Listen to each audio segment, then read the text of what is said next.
حج کا، تاکہ پوری دنیا کے مسلمان وہاں پہ اکٹھے ہو کر ایک سال کے لیے جو ہے وہ اپنا اللہ عمل مرتب کریں اپنے دشمن کے خلاف اور ایک دوسرے کے سارے میں۔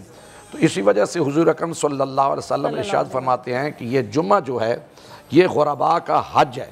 اچھا، جمعۃ المبارک غرباء کا حج ہے، کیونکہ حج پہ جانے کے لیے استطاعت کی ضرورت ہے، بندہ مستطیع ہو تو تب حج اس پہ واجب جا سکتا ہے، لیکن غرباء کا یہ جمعہ ہی حج قرار دیا گیا ہے کہ اگر وہ خلوص کے ساتھ تیار ہو کر پاکیزہ کپڑے پہن کر زیب تن کر کے نماز جمعہ جا کر ادا کرتا ہے تو وہ اس کا حج بن جاتا ہے۔ لیکن ویسے تو ہر جمعہ ہی اہمیت کا حامل ہے، تو رمضان المبارک کا بھی ہر جمعہ، پھر رمضان المبارک کا آخری جمعہ ہے جسے جمعۃ الوداع کہا گیا ہے، یہ کئی حوالوں سے فضیلت رکھتا ہے۔ پہلی تو یہ ہے کہ یہ جمعۃ الوداع ہمیشہ آخری 10 راتوں میں آتا ہے، جی، ان راتوں میں آتا ہے جمعہ کا دن کہ جن میں شب قدر بھی موجود ہے، نزول قرآن کی رات موجود ہے، تو اس وجہ سے اس کا مقام اور زیادہ بڑھ جاتا ہے کہ جو بندہ ایک مومن ایک مسلمان شب قدر کی اعمال سے اور اس کی سعادتوں رحمتوں برکتوں فضیلتوں سے فیض یاب ہو چکا ہے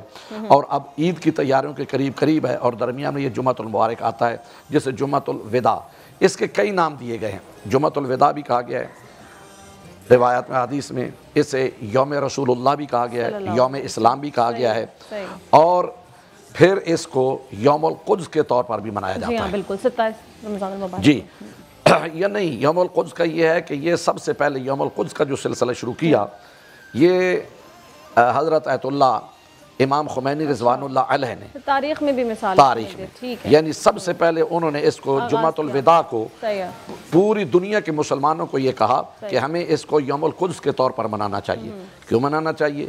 کہ کیونکہ مسلمانوں کے اندر رمضان مبارک میں خاص بیداری پیدا ہوتی ہے، اور پھر وہ لوگ یہ بھی سوال کیا گیا جی کہ جمعۃ الوداع کو ہی یوم القدس کے طور پہ کیوں منایا جائے؟ اور بھی تو سال میں بڑے دن ہیں، اہمیت کے دن ہیں، مثال کے طور پر 9 ذی الحجہ کا دن ہے، پوری دنیا حج پہ اکٹھی ہوتی ہے، اس دن کو بھی منا دیا جائے، لیکن نہیں، بات یہ ہے کہ ہر بندہ دنیا میں حج پہ نہیں پہنچ سکتا، لیکن سارا سال جو نہ بھی نماز پڑھے اس بھی کوشش ہوتی ہے کہ جمعۃ الوداع کو میں ضرور خانہ خدا میں جاؤں، اللہ کی بارگاہ میں سر بسجود ہو جاؤں اور میں اپنی تمام کوتاہیوں کو اس کی بارگاہ کے سامنے پیش کر کے اسے توبہ اور مغفرت طلب کروں۔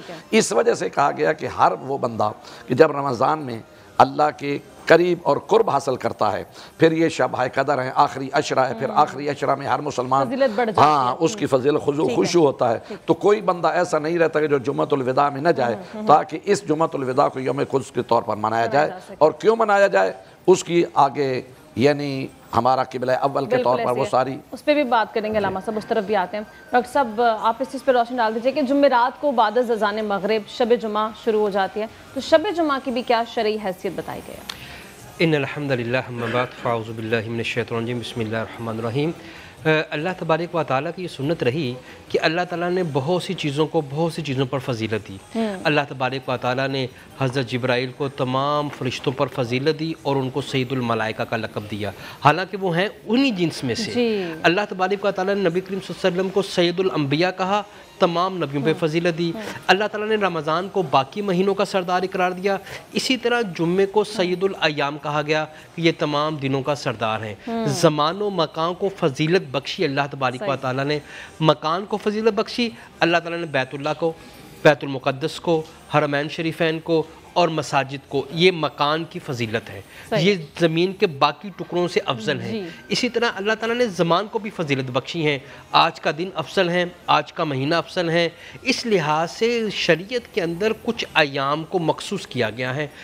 شب جمعہ کی جو بات کی گئی ہے، جمعہ کی ابتدا ہیں، دنوں کا سردار ہیں، اس کے اندر درود شریف کی کثرت روایات حدیث میں ملتی ہیں اور اس کے اندر مختلف اعمال بھی ملتے ہیں کہ اللہ تبارک و تعالیٰ کے ساتھ تعلق کو مضبوط کیا جائے۔